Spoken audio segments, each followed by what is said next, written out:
धांगध्रा की इस पावन धरा पर आज जब समाज, राजनीति, शासन व्यवस्था, विचार, परिवार, मीडिया सभी के जब अग्रणी जन हमारे बीच में हैं और मंच पर हमें राज्य के प्रथम नागरिक महामहिम राज्यपाल जी का सानिध्य प्राप्त हुआ है। साथ में प्रकाश वर्मोरा जी हैं, देव प्रकाश स्वामी जी हैं, परम पूज्य श्री रामकृष्ण दास जी हैं, भारत प्रकाशन के निदेशक ब्रज बिहारी जी हैं और साथ ही राष्ट्रीय स्वयंसेवक संघ के प्रांत संघ चालक मुकेश भाई मलकान का भी हमें सानिध्य प्राप्त हुआ है। तो पहली बधाई तो मैं यहाँ पर अपने नारायण भाई खोलिया को दूंगा, जो इस समय मंच इतना सुंदर सजाकर, व्यवस्था को बहुत अच्छे से जमाकर पीछे तीसरी पंक्ति में जाकर बैठ गए। मैं एक बार कहूँगा आयोजन की जो धुरी है, नारायण भाई जरा अपने स्थान पर खड़े हो जाएं। आज जब इस कार्यक्रम की संकल्पना की बात आई तो आपने देखा होगा देश में मीडिया संस्थान बहुत सारे इवेंट ऑर्गेनाइज करते हैं, कॉन्क्लेव्स करते हैं। हमने भी अभी गांधीनगर में ही जो राज्य के यशस्वी मुख्यमंत्री जी के साथ लीला होटल में किया था, एक 5 सितारा होटल था, वो राजनीति की बातें थी, सुशासन की बातें थी, बातें सारी सही थी। दिल्ली में, मुंबई में, गुजरात में, गोवा में, मध्य प्रदेश में इस तरह के आयोजन होते हैं, हम करते हैं बड़े स्तरीय आयोजन, विदेश में भी करते हैं। परंतु उन सब के बीच में भी एक आयोजन ये विलक्षण है, जो विचार को, भारतीय विचार को समाज के सामने रखने का अपने आप में एक विशिष्ट प्रयास आप उसे कह सकते हैं। क्योंकि जब भारत की बात होती है तो किसी ज्योग्राफी की बात, किसी भूगोल की बात नहीं हो रही होती। भारत की बात करना यानी भारतीयता की बात करना, उस ज्ञान की बात करना।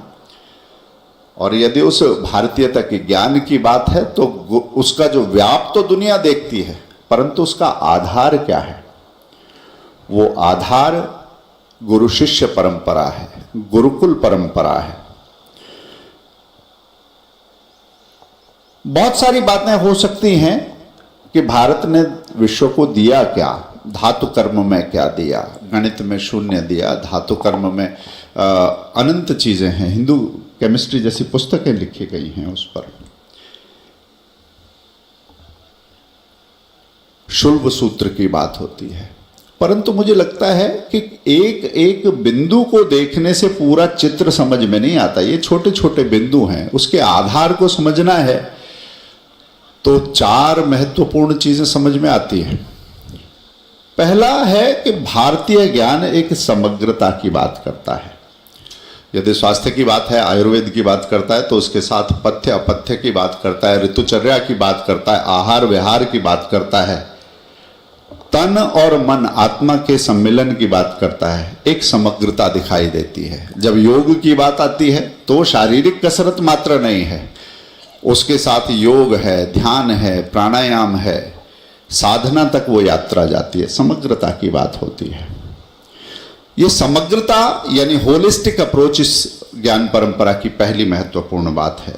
दूसरी जो चीज है कि भारत का ज्ञान अनुभवजन्य है। बाकी लोगों के लिए बहुत सारी चीजें अनुभवातीत होती हैं, जो महसूस नहीं किया उससे परे। परंतु भारत में जब वेद का ऋषि गहन ध्यान में उतरता है आत्मिक प्रेरणा के साथ, तो वो जो अनुभव लाता है वो सबकी आंखें खोलने वाला होता है। दूसरी बात है, जो अनुभूत है उसे जगत के सामने रखना। तीसरी बात है, जिज्ञासा को कभी दबाता नहीं। जिज्ञासा अगर बहुत कठिन स्थिति में है तब भी युधिष्ठिर यक्ष के प्रश्नों के उत्तर देते हैं। जब मृत्यु से साक्षात्कार होता है तो नचिकेता यमराज से सहज ही पूछता है कि मृत्यु के बाद इस आत्मा का होता क्या है। और चौथी चीज जो है कि ज्ञान अनंतिम है, यानी मैंने जो कहा वो बात आखिरी है, माई वे और हाईवे ऐसी बात भारत नहीं करता। ये एक सतत प्रक्रिया है, ये सनातन का गुण है। ज्ञान भी है, आपके पास नया है तो उसका परिमार्जन होगा तो आगे जाएंगे। ये कुछ विलक्षणताएं हैं जो भारतीय ज्ञान परंपरा में आप कह सकते हैं उसे बाकियों से अलग करती हैं। मुझे कुछ पंक्तियां याद आती हैं जो इसकी विशिष्टताएं बताती हैं। शील सत्य संयम मर्यादा, शुद्ध विशुद्ध रहा व्यवहार, करुणा प्रेम सहज सा छल का, सेवा तप ही जीवन सार, अमर तत्व के अमर पुजारी, विष पीकर भी नहीं मरा, गौरवशाली परंपरा। और सकल ध्यान एकाग्र ज्योति से किए गहनतम अनुसंधान, कला शिल्प संगीत रसायन गणित अणु आयुर्विज्ञान, सभी विद्याएं आलोकित कर महिमामय भूगोल वरा, गौरवशाली परंपरा। तो आज ये जो गुरुकुल की परंपरा है, जो गौरवशाली परंपरा है, भारतीय ज्ञान परंपरा का व्याप सबने देखा, परंतु उसका जो बतौर कह के अपनी बात पूरी करूंगा कि यह आयोजन इस कड़ी में पहला अवश्य है, परंतु अंतिम नहीं है। पूरे देश में और विदेश में भी अब अपने इसी संक्षिप्त भाव प्रतिवेदन के साथ मैं अपनी वाणी को विराम देता हूं, क्योंकि आज सुनने को बहुत कुछ है, मंथन को बहुत कुछ है। धन्यवाद।